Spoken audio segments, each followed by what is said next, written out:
And I want to share with you guys a verse that over the summer I read, and it really touched my heart. And it's Matthew 26 from 31. I'll just read it to you. Then Jesus told them this very night, "You will all fall away on account of me, for it is written, I will strike the shepherd, and the sheep of the flock will be scattered. But after I have risen, I will go ahead of you to Galilee." Peter replied, "Even if all fall away on account of you, I never will." "I tell you the truth," Jesus answered, "this very night before the rooster crows, you will disown me 3 times." But Peter declared, "Even if I have to die with you, I will never disown you." And all the other disciples said the same. Now Peter was sitting out in the courtyard, and a servant girl came to him. "You also were with Jesus in Galilee," she said. But he denied it before them all. "I don't know what you're talking about," he said. Then he went out to the gateway where another girl saw him and said to the people there, "This fellow was with Jesus of Nazareth." He denied it again with an oath, "I don't know the man." After a little while, those standing there went up to Peter and said, "Surely you are one of them, for your accent gives you away." Then he began to call down curses on himself, and he swore to them, "I don't know the man." Immediately a rooster crowed, and Peter remembered the word Jesus had spoken, "Before the rooster crows, you will disown me 3 times." And to me, whenever I read that verse in Bible, study, I was just like, "Wow, Peter, you suck, man. Like, wow. Wow, dude. You gotta have a heart to do that, deny him in his face." I know. I'll think of that, but then when I read that verse that day, God was just telling me, "Charlie, my son, you've denied me." It's hard for me to stand here because I denied him here, in this very place. I denied him here in this very school. I thought I was too cool for Jesus. I thought I was too tough for Jesus. This isn't off note, but you know what being a man in this culture is now? A man is someone who looks away at someone's pain and doesn't look at it. Is that what really a man is? Come on. If I'm a man, I shouldn't be crying. Obviously, I'm not a man right now. But, there's so much, pride, so much, we have to be so tough. We have to be cool. When I learned MMA, I thought I was the toughest guy in the world. I could do a flying kick and hit someone in the head to get knocked out. How cool is that? It's not cool. It's not cool. But, do you understand, I was so caught up in this world that I thought if I had power, if I had, all this pride, then I can be something in this world. People will recognize me, that I'm a man. Guys, I want to share with you guys a verse, what a man truly is. But he was pierced for our transgressions. He was crushed for our iniquities. The punishment that brought us peace was on him. By his wounds we were healed. Amen. You know how many songs I listen to that says, "By his stripes we are healed"? I want you guys to picture something today. Imagine Jesus getting struck right here, right now. Every stripe that he gets on his back, you are healed. Amen. You are healed. That is what a man is. Taking the pain from other people. Not looking at and mocking them and laughing at them and looking away. I used to be a man who looked away at other pains. Who didn't cry because I thought I was tough enough. Who I thought, you don't know me. You don't know me. He didn't know me, but he still died for me. Come on. I didn't know him, but he still died for me. Because every stripe that he takes, I'm healed. Come on. How can I stand here and not declare his holy name in such a place? Amen. And girls, guys joke around girls are more submissive. No, that's true, but you know why? Because that's your identity in Christ. Because God is your master. And you guys have something we guys don't. We can't be submissive because we're too dumb to know that we have a master and serve a master. If you're submissive, you're submissive to God. So don't you ever let anyone tell you, that you're bad for being submissive. I don't really know about girls, so I'm not gonna go on that, but guys, like, come on, like, we're not tough because we don't cry. You know, it's harder for guys to show weakness than strength. But I know there's so many people I know in this school who walk here every day knowing they will never be broken from this world. They're so caged by this world, guys. And guys, like, if looking away from that is being a man, I don't want to be a man. That's right. I don't want to be a man. If looking away from such pain, Come on. if you think you can heal someone by yourself, try it, try it. You can't do it. If someone comes up to you and say, hey, I don't know what to do. I feel like my life is worthless.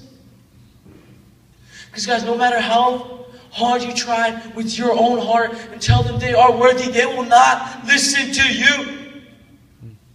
Because you have no power in yourself. It is through Jesus. You know, and I'm so glad my pastor went through this exercise and just said Jesus. Because how many times have you guys said Jesus in high school? Right. That's a rhetorical question. But, you know, like, guys, like, when I first worshiped in this school, I was crying in front of my teacher. And she's just like, what the heck is wrong with this kid, you know? And, you know, I'm just pouring my eyes out. And guys, there's a reason we're allowed to use this place. And this isn't the last time, I promise you that. Amen. But there's a reason why we're allowed to use this place. Because I want, you know, as Arnold said, just someone coming in. And they start weeping. And everyone is judging them, but I don't care. And that person doesn't care. Because they're going to feel a release. Amen. They're going to feel a release. Amen. And guys, like, I'm 17 years old. I'm not some college student. I'm not some pastor who went to seminary. I'm a kid who was lost but that was found. Amen. Come on. Right? And guys, like, I don't want you to think that I'm different from you. One of the greatest leaders of Christianity, Apostle Paul, he said, I am the worst sinner. If there's a group of sinners, I am the chief. This guy, like, walked somewhere and there was revival.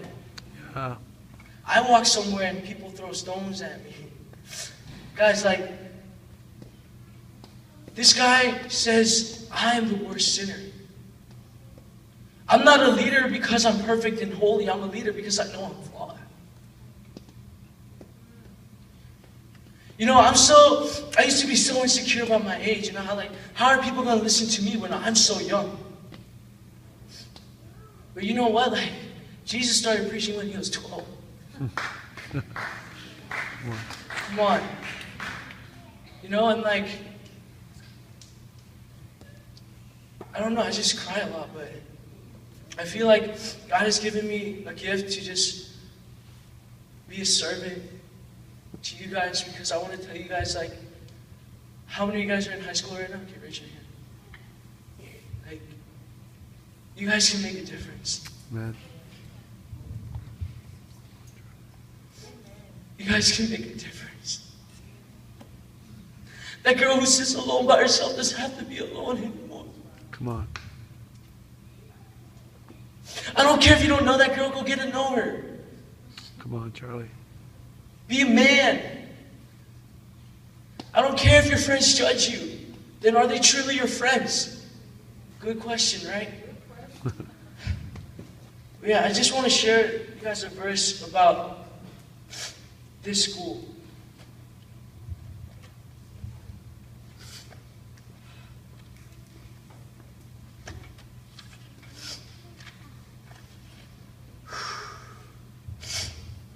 For the creation waits with eager longing for the revealings of the sons of God. For the creation waits with eager longing for the revealings of the sons of God. Guys, what is creation? Creation is everything around us. Creation is you and me. Guys, it's not humans that just cried out for Jesus. This very land itself. This building wants to be set free. Children of God, won't you reveal yourselves? Amen. Children of God, won't you reveal yourself?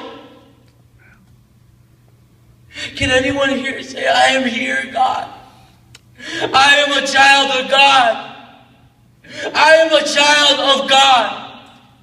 Come on. And guys, there will be such a party in heaven.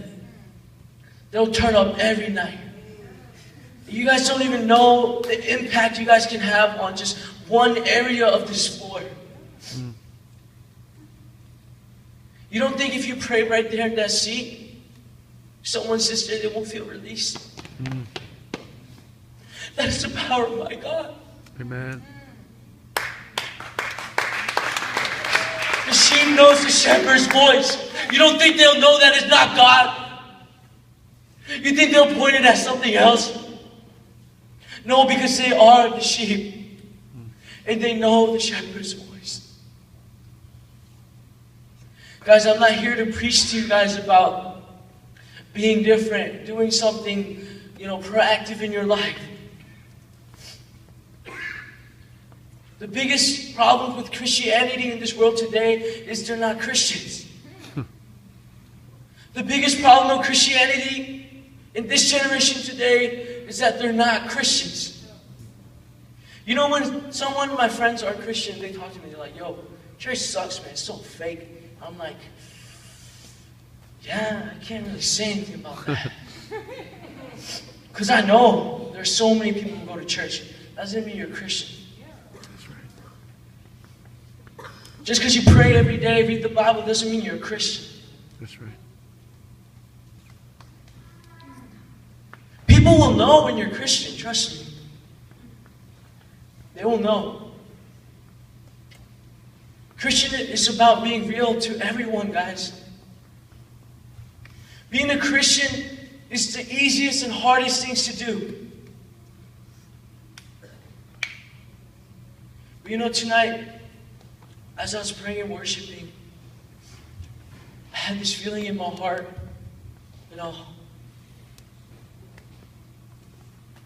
I remember this is our harvester's motto, but when Jesus saw the crowd, he had compassion on them. I see a crowd right here. Amen.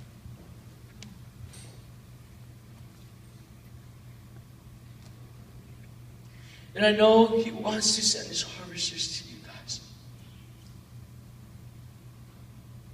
I want to share a story about a church. Maria used to go to this church, and before I started the club, a week before, they prayed around the school saying, God, won't you bring someone, Father? Won't you send your harvesters into your field? That week I started a club called CRC. And we started praising in the hallways, worshiping. Not caring if someone saw me. Honestly, that was really hard for me too. I don't want to be that kid. You're like, yo, who's that crazy kid worshiping and crying? But it turned to something different. People started asking, who is that? I go to church. Why is he like that? People start asking questions when you start being a Christian. They come to evangelize to you. And I know, guys, it's going to be so hard for you guys to break out of this. Because when I was worshiping tonight, I just felt like a lot of you guys sitting here today have so much pain in your hearts. I don't know who you are, but I know someone who can stop that. Amen. And it's just not just one person who's in here. I want you guys to be released of this pain. You don't have to hold on anymore.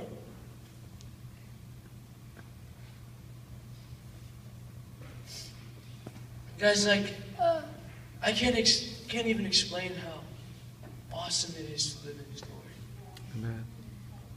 Like, I'm sure some of you saw me, dancing up here. I would have never done that. Ever. You can ask Thomas. Like, never, ever, ever, ever dance in front of people. Because I don't even know what dancing is. But you know what? Like, it's so free, guys, when I don't care if they judge me because, there's someone up there that's saying, hey, like, wow. Like, I know it's hard for you guys, especially the guys, like, pray like this. Yeah, Jesus, you know me, I know you. This tough guy act, we're like, I tried you before, Guys, He's not some medicine. He's not some, you don't try Jesus. There's no such thing. You either accept Him or you don't. You don't try Jesus.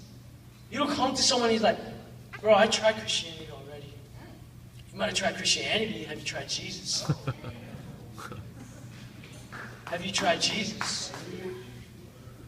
Come on, like, how many times in your lives have you been like, even me, I was like, I tried Christianity. I was a PK for 16 years. I did not know Jesus. No, I did not know Jesus. But when I met Him, He didn't say, dude, like, what you been doing for 16 years? Get out of here. What you doing, fool? Nah, He was like, my son, come to me. My son, come to me. I'm here for you. So yeah, I don't really know how much time I have, but... Preach. Keep going. You got time? I have time? Yeah. Okay, I have time. No time? Okay, no time. Can I just invite the praise band?